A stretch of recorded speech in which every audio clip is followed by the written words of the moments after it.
নতুন এটা ভিডিঅ' লৈ আজি আপোনালোকৰ লগত আলোচনা কৰিম ধুনীয়া আছাম টাইপ ঘৰ এখনৰ প্লেনিং দেখাম তাত কেনেকৈ ডিজাইন কৰা হৈছে কেনেকুৱা টাইপৰ বস্তু মেটেৰিয়েলছ লগোৱা হৈ আছে প্লেনিংটো কেনেকুৱা আপোনালোকৰ যাতে সুবিধা হয় নেক্সট যাতে আপোনালোকৰ ঘৰ বনাওঁতে কনষ্ট্ৰাকশ্যন কৰোঁতে যাতে সুবিধা হয় প্লেনিংটো কেনেকৈ দিলে আপোনালোকৰ ঘৰৰ ভিতৰত সুবিধা হ'ব চবেই ইউজ কৰিব পাৰিব ৰুমবোৰ তো এইটো প্লেনিং আপোনালোকে চাওক আশা কৰিছোঁ আপোনালোকে ভাল পাব তো বলক ভিডিঅ'টো আৰম্ভ কৰোঁ তো ভিডিঅ'টো আৰম্ভ কৰাৰ আগত আপোনালোকক ৰিকুৱেষ্ট কৰিছোঁ যোনে মোৰ চেনেলটো নতুনকৈ ভিজিট কৰিছে প্লিজ চেনেলটো ছাবস্ক্ৰাইব কৰি ল'ব আৰু এনেকুৱা নতুন ধৰণৰ ভিডিঅ' আপোনালোকে পাই থাকিব ঘৰৰ মেজাৰমেণ্টটো আপোনালোকক কৈ দিওঁ তো ঘৰৰ লেন্থ যিটো আছে এইটো হ'ল 53 ফিট আৰু ব্ৰেডটো আছে 37 ফিট তো প্ৰথমতে আপোনালোকে ফ্ৰণ্ট ছাইডটো চাই লওক ফ্ৰণ্ট ছাইড চবফালে আপোনালোকে চাই লওক তাৰপিছত মই আপোনালোকক ঘৰৰ ভিতৰত প্লেনিংটো আপোনালোকক দেখাম কিমান ধুনীয়া প্লেনিং এটা কৰা হৈছে তো আপোনালোকে এনেকৈ ঘৰ বনাব পাৰিব চাওক ইয়াত যিটো আগফালে যিটো পোষ্ট ওলাই লৈ অহা হৈছে এইটো হ'ল 10 ফিট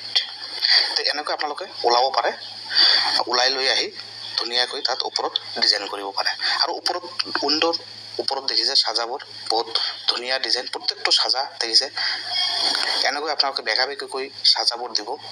তেতিয়া দেখিবলৈ বহুত ধুনীয়া লাগে বহুত ভাল লাগে আৰু যিবোৰ গ্লাছ যিবোৰ ফিটিং কৰা হৈ আছে এইবোৰ ফাইবাৰ গ্লাছ হয় এইবোৰ নৰ্মেল গ্লাছৰ নিচিনা নহয় অলপ ফাইবাৰ টাইপৰ এইটো সোনকালে ভাঙি নাযায় আপোনালোকে এনেকুৱা টাইপৰ গ্লাছ লগাব পাৰে আৰু উইণ্ডোৰ যিবোৰ পাল্লা যিবোৰ দেখিছে এইবোৰ ডিজাইনটো চাওক অলপ ইউনিক ডিজাইন দিয়া হৈছে ইয়াত যাতে বহুত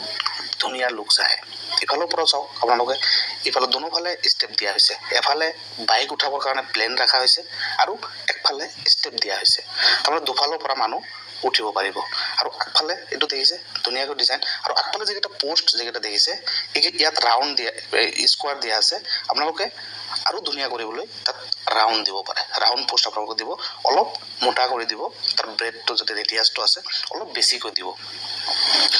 তেতিয়া আৰু লুকছটো বহুত ধুনীয়া আহিব ইয়াত অলপ কম হৈছে আপোনালোকে দেখা পাইছে 5 ইঞ্চি 5 ইঞ্চি বাই 5 ইঞ্চি আছে কিন্তু আপোনালোকে 8 ইঞ্চি মিনিমাম ৰাখিব তেতিয়া বহুত ধুনীয়া দেখিব আৰু ওপৰত বিটবোৰ দেখিছে কেনেকৈ কাটা হৈছে এইটো যিটো দেখিছে আপোনালোকে পেৰাপেট ৱাল গোটেই ঢালাই কৰা হয় ৰড দি ঢালাই কৰি তাৰ ওপৰত প্লাষ্টাৰিঙত গোটেইখিনি ডিজাইন কৰা হৈছে বিটবোৰ কাটিং দেখিছে আপোনালোকে যেতিয়া কালাৰ কৰা হ'ব বহুত ধুনীয়া দেখিব ঘৰখন ইফালে গ্ৰিলৰ ডিজাইন দেখিছে আগফালে গ্ৰিল আছে সবফালে উইণ্ডো ভেন্টিলেটৰ সব আছে এইটো সব গ্ৰিলৰ ডিজাইনটো আপোনালোকে ইয়াত দেখিলে গম পাব কেনেকৈ গ্ৰিলৰ ডিজাইন দিয়া হৈছে ইয়াত মিস্ত্ৰীয়ে কাম কৰি আছে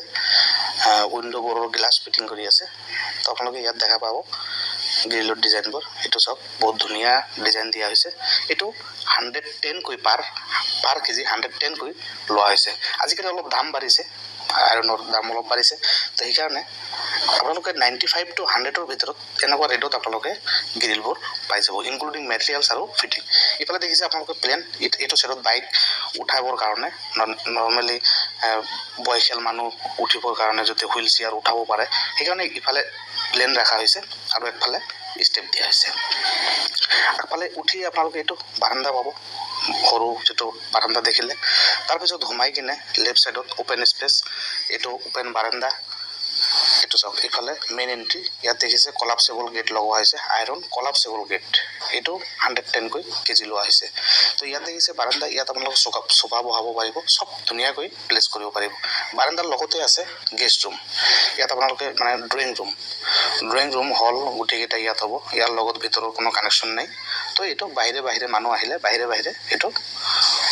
বহিব পাৰিব তাত থাকিব পাৰিব এইটো হ'ল মেইন ডোৰ ঘৰত সোমাবলৈ মেইন ডোৰ বাহিৰৰ গেষ্ট ৰুমৰ লগত এইটো ড্ৰয়িং ৰুমৰ লগত কোনো কানেকশ্যন নাই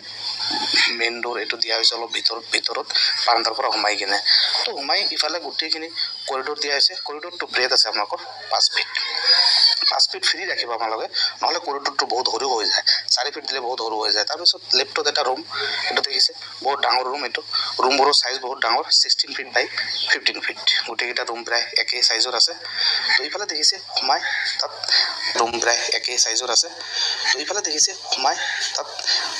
ইয়াত দিয়া হৈছে লেট্ৰিন বাথৰুম আৰু ইফালে আছে আৰু এটা ৰুম দুটা ৰুমৰ লেট্ৰিন বাথৰুম এটাচ কৰিবৰ কাৰণে মাজত দিয়া হৈছে এনেকৈ আৰু ওপৰত যিটো স্পেচ দেখিছে আপোনালোকে ওপৰৰ স্পেচটো বহুত ধুনীয়া এইটো টেকনিক ইয়াত আপোনালোকে সব বস্তু ঘৰৰ এসেনশিয়াল বস্তু সব ওপৰত ৰাখিব পাৰিব দৰ্জা লগাই দিয়ক বহুত ধুনীয়া হৈ গ'ল তাৰপিছত এইটো হ'ল টয়লেট ব্লক এইটো কমন দুটা ৰুমৰ কাৰণে কমন দিয়া হৈছে কিন্তু এনেকৈ প্লেনিং কৰা হৈছে যাতে দুটা ৰুমৰে অসুবিধা নহয় সব দৰ্জা দুটা সাইডতে আছে এইটো সাইডতো দৰ্জা আছে এইটো সাইডতো দৰ্জা আছে দুটা ৰুমৰ যদি ব্লক কৰি দিয়ে তো কমন লেট্ৰিন বাথৰুমটো বেলেগে ইউজ কৰিলে কোনো অসুবিধা নহয় আৰু কোনো দুটা ৰুমৰ কোনো ডিস্টাৰ্ব নহয় এইটো ৰুমতো বেলেগকৈ দৰ্জা দিয়া হৈছে এইটো ওপৰত যিটো আছে এইটো টেকনিক আপোনালোকে ৰাখিব নেক্সট ৰুমটো মই দেখাইছো আকৌ বাৰান্দাত কৰিডৰত যিটো সোমাই কিনে ইফালে আৰু এটা ৰুম আছে এইটো ৰুমটো চাওক এইটো সেম সাইজৰ 15/16 বহুত ডাঙৰ ৰুম ওপৰত ভেন্টিলেটৰৰ ডিজাইনখিনি চাব বহুত ধুনীয়াকৈ ডিজাইন কৰা হৈছে গোটেইখিনি গ্ৰিলৰ ডিজাইনটো স্পেশালি ভাল লাগিছে বহুত ধুনীয়া লাগিছে এনেকুৱা গ্ৰিলৰ ডিজাইন আপোনালোকে দিব পাৰে ইয়াৰ লগতো লেট্ৰিন বাথৰুম এটাচড আছে গোটেইকেইটা ৰুমৰ লগতে লেট্ৰিন বাথৰুম এটাচড এইটো দেখিলে আপোনালোকে লেট্ৰিন বাথৰুম এটাচড তো ইফালে আকৌ কৰিডৰত সোমাই ওলাই কিনে আৰু এটা লেট্ৰিন বাথৰুম পাব এইটো চাওক এইটো লেট্ৰিন বাথৰুম আছে এইটো লেট্ৰিন বাথৰুম কমন ৰাখা হৈছে কোনো ৰুমৰ ডিস্টাৰ্ব নহয় এইটো চাওক এইটো আৰু এটা ৰুম এইটো ৰুমৰ সাইজো একেই এইটো ইফালৰ পৰা যিটো ৰুম দেখালো এইটো ৰুমে হয় এইটো ইয়াত কমন যিটো লেট্ৰিন বাথৰুম আছিলে এইটো দৰ্জা ইফালে স্পেশালি গ্ৰিলটো বহুত ভাল লাগিছে ওপৰৰ ভেন্টিলেটৰ ডিজাইনটো ভাল লাগিছে উইন্ডোখিনি গোটেই উডেন তাৰপিছত বাৰ্নিছ কৰা হ'ব গোটেইখিনি বহুত ধুনীয়া দেখিব ঘৰটো তো আকৌ ওলাই কিনে আপোনালোকে পাব লাষ্টত কিচেনটো বহুত ডাঙৰ কিচেন ইয়াত যেতিয়া টাইলছ লগা হ'ব মডুলাৰ কিচেন হ'ব সব ফালেদি মডুলাৰ কিচেন হ'ব ফ্ৰিজ ৰাখা জাগা সব বহুত ধুনীয়া স্পেচ আছে এনেকৈ আপোনালোকে বনাই ল'ব পাৰে বহুত ডাঙৰ স্পেচ আছে এইটো এনেকৈ আপোনালোকে বনাব ইয়াত বেক সাইডত এটা গ্ৰিল লগোৱা হৈছে চাওক এইটো ধুনীয়া ডিজাইন গ্ৰিল লগোৱা হৈছে যাতে বেক সাইডৰ পৰা কোনো অসুবিধা নহয় এইটো আমাৰ লাষ্টত এটা ষ্ট'ৰ ৰুম দিয়া হৈছে এইটো আপোনালোকে সব বস্তু এসেনশিয়াল বস্তু কিচেনৰ বস্তু হওক ঘৰৰ যিকোনো বস্তু আপোনালোকে ষ্ট'ৰ ৰুমত ৰাখিব পাৰে এইটো মই অলপ বেক সাইডৰ পৰা আপোনালোকক দেখাই দিওঁ এইটো হ'ল বেক সাইডৰ এন্ট্ৰি বেক সাইডত এইটো সব ষ্টেপ দিয়া হৈছে মানে বেক সাইডত স্পেচ আছে বহুত সেইকাৰণে দৰ্জাটো ৰাখা হৈছে সোমাই কিনে আপোনালোকে এইটোতো গ্ৰিলৰ ডিজাইনটো দেখিলে সোমাই কিনে সব ফালে ৰুমবোৰ দেখিলে এইটো কিচেন তাৰপিছত এইফালে সব ফালে ৰুম আছে কৰিডৰটো আপোনালোকৰ 5 ফিট আছে ভিতৰত যিবোৰ ইণ্টেৰিয়ৰ যিবোৰ ৱাল আছে সব 3 ইঞ্চি আছে খৰচ কমাবলৈ 3 ইঞ্চি ৱাল দিয়া হৈছে আৰু এক্সটেৰিয়ৰ যিবোৰ ৱাল আছে এইবোৰ সব 5 ইঞ্চি ৱাল আছে আপোনালোকে এক্সটেৰিয়ৰ ৱালবোৰ 5 ইঞ্চি দিব আৰু ভিতৰত যিবোৰ আছে এইবোৰ খৰচ অলপ কমাবলৈ 3 ইঞ্চি ৱাল দিয়া আছে কিন্তু মই সাজেষ্ট কৰোঁ 3 ইঞ্চি ৱাল নিদিয়াই বহুত ভাল কনচিলিং ৱেলিং কৰাৰ সময়ত আপোনালোকে বহুত দিগদাৰ কৰে ৱালটো ক্ৰেক হোৱাৰ চান্সটো বহুত বেছি থাকে সেইকাৰণে আপোনালোকে যিমান পাৰে আপোনালোকে 5 ইঞ্চি ৱাল দিবলৈ চেষ্টা কৰিব প্লিনটো আপোনালোকে 10 ইঞ্চি ৱাল দিব আৰু ভিতৰত যিবোৰ প্লিন ৱাল থাকিব এইবোৰ 5 ইঞ্চি দিলে হ'ব আৰু পোষ্টত সদায় আপোনালোকে আসাম টাইপ ঘৰৰ কাৰণে 10 mm ৰড ইউজ কৰিলে হ'ব মিনিমাম তো 12 mm দিব লাগে কিন্তু 12 mm কোনো নিদিয়ে স্পানবোৰ কম থাকে কাৰণে 12 mm নিদিয়ে সেইকাৰণে আপোনালোকে মিনিমাম 10 mm ৰড ইউজ কৰিব 8 mm নিদিব আৰু লিন্টেল আৰু সাজা যিবোৰ দিব আপোনালোকে সব 10 mm দিব পাৰে আৰু টপ যিটো টিন লগোৱাৰ কাৰণে যিটো বিম যিটো দিয়া হয় এইটো আপোনালোকে 10 mm দিব তাত 8 mm ইউজ নকৰিব তলৰ লিন্টেল যিটো টাই বিম থাকে মাটিৰ তলত গ্ৰাউণ্ড লেভেলত এইটো আপোনালোকে 12 mm ৰড ইউজ কৰিব তাত 10 mm ৰড কোনো পদ্ধতি ইউজ নকৰিব কাৰণ টাই বিম যদি আপোনালোকৰ দাবি যায় টাই বিম যদি আপোনালোকৰ ক্ৰেক হয় গোটেই ঘৰটো আপোনালোকৰ ক্ৰেক হৈ যাব গোটেই ঘৰটো বৰবাদ হৈ যাব তাৰপিছত ইমান ধুনীয়াকৈ ঘৰ বনোৱাৰ পিছতো আপোনালোকৰ কোনো ভেলু নাথাকিব ঘৰটোৰ সেইকাৰণে আপোনালোকক কৈছোঁ যে আপোনালোকে টাই বিমটো বহুত হেভিকৈ দিব টাই বিমটো বহুত ভাল কৰি দিব আৰু তলত ঘৰ বনোৱাৰ আগত আপোনালোকে মাটিটো চাই ল'ব ঘৰৰ তলৰ মাটিটো কেনেকুৱা মাটিটো যদি ভাল নহয় ভালকৈ কম্পেক্ট কৰক দৰকাৰ হ'লে বেম্বু পাইলিং কৰক ভালকৈ ঘৰটো বনাব যাতে দাবি ক্ৰেক হৈ ইমান পইচা খৰচ কৰি আপোনালোকে ঘৰটো বনায় যাতে ক্ৰেক নহয়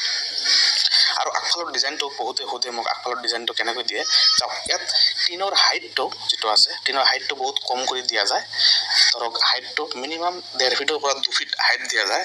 তাৰপিছত আপোনালোকৰ সব ফালে এইটো পেৰাপেট ৱাল দিয়া হয়